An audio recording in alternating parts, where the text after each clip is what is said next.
everyone, this is Dr. Sana Khan, your biology expert and you're watching my channel NEET Biology Unplugged. So अगर आप मेरे channel को follow कर रहे हो तो ऑलरेडी आपको पता है कि मैंने बहुत सारे पीपीटीज अपलोड किए हैं from the chapter human reproduction. In fact I try to complete almost the chapter. थोड़ा सा पार्ट बचा है जो मैं आगे के लेक्चर्स में कंटिन्यू करूंगी, उसे कंप्लीट जरूर करूंगी. उसमें मैंने पीपीटी रिप्रेजेंटेशन इसलिए किया था because he every chapter, every topic has a approach to study, as a approach for teaching. So वहाँ पर मुझे ऐसा लगा कि यार अगर images बच्चे देखेंगे, अगर PPT से पढ़ेंगे तो that would be more easier for them to understand. But आज की जो topic है which is from 11th standard, जो कि आपका chapter अगर आपको याद है तो digestion and absorption, जो completely white board topic है, तो यहाँ पर हम उसकी second part of the chapter लेंगे, that is physiology of digestion. So हम पढ़ेंगे in detail कि food exactly कैसे digest होता है. So physiology of digestion is done by two means. The first one is mechanical and chemical process. ठीक है. So यहाँ पर mechanical process भी होता है because the structures like teeth, tongue, palate ये सारी चीजें involved होती है. And chemical process भी है because बहुत सारे enzymes break down करते हैं हमारे food particles को और उसको digest करते हैं. Okay, so let's get started with this topic. So सबसे पहले खाना खाया है तो खाना कहाँ खाया है, खाना कहाँ पहुंचा, आपके बक्कल कैविटी में, आपके मुंह में, राइट. तो डाइजेशन किधर से शुरू होगा, डाइजेशन इधर से शुरू होगा. सो डाइजेशन सबसे पहले शुरू होता है हमारे बक्कल कैविटी में. बक्कल कैविटी में दो चीजें होती है. पहले तो मैस्टिकेशन, लाइक आप च्यू करते हो फूड, दैट इज मैस्टिकेशन. और दूसरा फैसिलिटेशन ऑफ स्वॉलोइंग. स्वॉलोइंग, ठीक है, खाने को अंदर जाना है तो that's called as swallowing. So यहाँ पर क्या हो रहा है, mastication of food is done by teeth and tongue, which mixes food with the saliva and form a bolus. तो यहाँ पर जो आपका खाना है वो mix होगा with the saliva and it will form a bolus. Bolus क्यों बनेगा? Because easily वो अंदर जा सके. Because finally it has to reach to the stomach and it will go through which movement? It will go through peristalsis, that is alternate contraction and relaxation. So now the tongue press against the palate. Your upper palate में tongue press होगी. And it will push the bolus into the pharynx and finally to the esophagus and then to the stomach. Because digestive system का track तो आपको याद ही होगा, right? Digestive system start from your mouth, pharynx, esophagus, stomach. तो आपके mouth से जो bolus of food है, it will go to the pharynx. From pharynx it will go to the esophagus and from esophagus it is going to reach to the stomach through the process of peristalsis, that is alternate contraction and relaxation of the muscles, of the smooth muscles. So now there is a gastroesophageal sphincter controls passage of food into the stomach. So this is a stomach. Okay, I'll just draw it here. Okay, ये आपका stomach होता है, ठीक है. So this is a stomach. So यहाँ this is your esophagus. So gastroesophageal sphincter. So this gastroesophageal sphincter is present over here, which allows the food goes into the stomach. Okay, वहाँ से यहाँ पर. Okay, this gets open and finally the food goes in. इसका video में and में जब ये mechanism खत्म हो जाएगा तो इससे रिलेटेड कुछ कॉन्सेप्ट जो मैं आपको अभी बता रही हूँ उसके images I will try to attach with this video at the end so you can see that way. So food जो होगा वो इधर नीचे जाएगा. Okay, and it will go through this esophageal sphincter. Okay, so gastroesophageal sphincter will control the passage of food into the stomach. ठीक है. अब food किसके साथ मिक्स हुआ था? फूड मिक्स हुआ था हमारे सलाइवा के साथ. So let us study something about saliva. So saliva is nothing but 98% water and 2% other constituents. Like 2% उसमें और चीजें होंगी like enzymes and electrolyte. बाकी का 98% जो है वो water है. इस सलाइवा का pH होता है towards like 6.8. ओके, तो ये आपका it's little bit of acidic. Okay, तो pH कितना होता है? 6.8. तो वो जो बचे हुए 2% है उसमें क्या आता है आपका electrolytes and digestive enzyme. So this 2%, if you can see, this 2% are divided into two parts. पहला है इलेक्ट्रोलाइट, दूसरा है आपका डाइजेस्टिव एंजाइम्स. सो इलेक्ट्रोलाइट्स में आते हैं आपके sodium, potassium, calcium, chlorine, bicarbonate. And digestive enzymes में आता है आपका सलाइवरी एंजाइम. कौन सा एंजाइम आता है? Salivary enzyme. सलाइवरी एंजाइम क्या करेगा? जो भी खाने में स्टार्च होगा उसको कन्वर्ट करेगा इनटू मैल्टोज. स्टार्च एक पॉलीसैकेराइड है. डाइजेशन के बाद जो भी सैकेराइड्स होते हैं it has to get digested and finally एक मोनोसैकेराइड बनना चाहिए, राइट. मोनोसैकेराइड रिलेटेड वीडियो भी ऑलरेडी अपलोड किया है, नहीं देखा है तो फटाफट से जाइए और देख लीजिए और मोनोसैकेराइड्स के बारे में पढ़ लीजिए. ओके, सो जो भी स्टार्च होगा जो कि एक पॉलीसैकेराइड है वो कन्वर्ट होगा into maltose which is a disaccharide, ठीक है। सो 30% ऑफ स्टार्च जो होता है वो मैल्टोज में कन्वर्ट हो जाता है इटसेल्फ इन द माउथ। सो आपने पहले भी पढ़ा होगा, पहले भी आपके टीचर्स ने बताया होगा कि डाइजेशन किधर शुरू होता है, डाइजेशन शुरू होता है माउथ में, ठीक है। So digestion starts from the mouth. Second comes to the lysozyme, okay. उसके अलावा सलाइवरी एंजाइम्स के अलावा here there is a lysozyme which act as an antibacterial agent and that prevents infection, okay। so lysozyme क्या करेगा, वो एक antibacterial है, मतलब बैक्टीरियल इंफेक्शन से फाइट करने के लिए नेचुरली काम करेगा, ओके। तो सलाइवा में 98% वाटर है, 2% एंजाइम है। पहला एंजाइम है सलाइवरी एंजाइम, नाम यस इट्स सलाइवरी अमाइलेज या फिर आप उसको टायलिन भी कह सकते हो, जो कन्वर्ट करता है स्टार्च को into maltose, okay. And right down the enzyme name salivary amylase, ठीक है। सेकंड होता है lysozyme which is a natural antibacterial agent which is going to prevent the infection, okay. So now this completes your digestion in the buccal cavity. So buccal cavity के digestion में क्या याद रखना है, जो स्टार्च है 30% ऑफ स्टार्च है वो कन्वर्ट हो रहा है into maltose with the help of which enzyme, salivary amylase.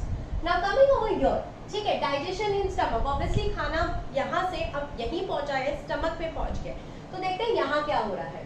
Mechanical and chemical digestion यहाँ पर भी हो रहा है बिकॉज मैकेनिकली भी फूड और ब्रेक डाउन हो रहा है एंड केमिकल्स भी इसमें मिक्सअप हो रहे हैं। So mechanical and chemical digestion होता है। Stomach store food for around 4 to 5 hours, तो मतलब खाना खाया तो 4-5 घंटे तक भूख नहीं लगनी चाहिए, ठीक है। सो स्टमक जो होगा वो फूड स्टोर करेगा for around 4 to 5 hours. Stomach wall helps to churn the food. ये जो स्टमक वॉल है उसके अंदर पेरिस्टाल्सिस हो रहा है, ऑल्टरनेट कॉन्ट्रैक्शन, ऐसे कॉन्ट्रैक्शन रिलैक्सेशन हो रहा है। तो ये वॉल्स के वजह से जो खाना है वो और डाइजेस्ट होता है, ब्रेक डाउन होता है, चर्न होता है, ओके। जिसकी वजह से जो फूड पार्टिकल्स है वो मिक्स अप हो जाते हैं with the gastric juice which is present in the stomach. Stomach में कौन सा जूस है, स्टमक में गैस्ट्रिक जूस है, जिसके वजह से जिससे खाना जो है वो हमारा मिक्स अप हो जाता है, okay. Now stomach wall has a mucosa layer, very very important part MCQ के लिए। सो स्टमक वॉल पे होती है mucosa layer which has gastric glands, okay. कौन सी ग्लैंड है, gastric gland which has 3 types of cells. आपने पढ़ा होगा ना स्ट्रक्चर में, इंटेस्टाइन की 4 लेयर्स होते हैं, राइट। आपके पूरे इंटेस्टाइन्स में, आपके स्टमक में देयर आर 4 लेयर्स, म्यूकोसा, सब म्यूकोसा, याद है, ओके। अगर याद है तो कमेंट बॉक्स में जरूर लिख के बताना कि 4 लेयर कौन कौन से हैं, ठीक है। सो म्यूकोसा लेयर ऑफ स्टमक, उसके अंदर होते हैं गैस्ट्रिक ग्लैंड जो कि प्रोड्यूस करते हैं 3 type of cell. The first cell are called as mucus cell, second cell को peptic cells and the third one are parietal and oxyntic cells। very very very important, directly आपको MCQ question यहाँ से आ सकता है। तो stomach का जो mucosa layer है उसके वहां पर 3 टाइप ऑफ सेल्स सेक्रेट होते हैं। म्यूकोसा सेल, म्यूकोसा नाम से ही पता चल रहा है कि म्यूकस सेक्रेट कर रहा है। एंड म्यूकस ये क्यों सेक्रेट हो रहा है, बिकॉज गैस्ट्रिक जूस अगर स्टमक वॉल को टच करेगा, ओके, तो आपका स्टमक वॉल डाइजेस्ट हो जाएगा, right. So this is your stomach wall. तो यहाँ पर एक बैरियर होना चाहिए सो दैट अंदर जो गैस्ट्रिक जूस है, ओके, वो आपके स्टमक वॉल को टच ना करे, तो वो बैरियर बनता है आपका mucus layer. Second comes your peptic या फिर जिसको हम चीफ सेल्स बोलते हैं, ये सेक्रेट करता है प्रो एंजाइम एंड पेप्सिनोजेन। इस ये क्या काम आते हैं वो हम देखेंगे जब हम इन डिटेल स्टमक डाइजेशन पे पढ़ेंगे। थर्ड होते हैं पैराइटल एंड ऑक्जेंटिक सेल्स जो कि सेक्रेट करते हैं HCl एंड इंट्रिंसिक फैक्टर। ये तो आप लोगों को याद होता है कि जो पैराइटल सेल है वो HCl सेक्रेट करते हैं, बट आप ये भूल जाते हो कि उसके साथ साथ इंट्रिंसिक फैक्टर भी प्रोड्यूस होता है which is essential for absorption of vitamin B12. This statement is itself a MCQ, ठीक है। सो पैराइटल सेल क्या सेक्रेट करता है, इंट्रिंसिक फैक्टर जो कि एसेंशियल है for absorption of vitamin B12।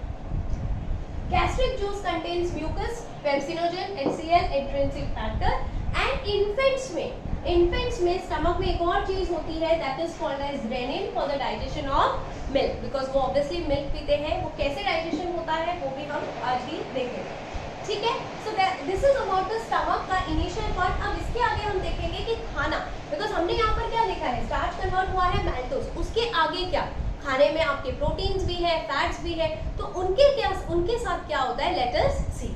So these are the different free cells which are secreted by the stomach wall, which are very very important to remember.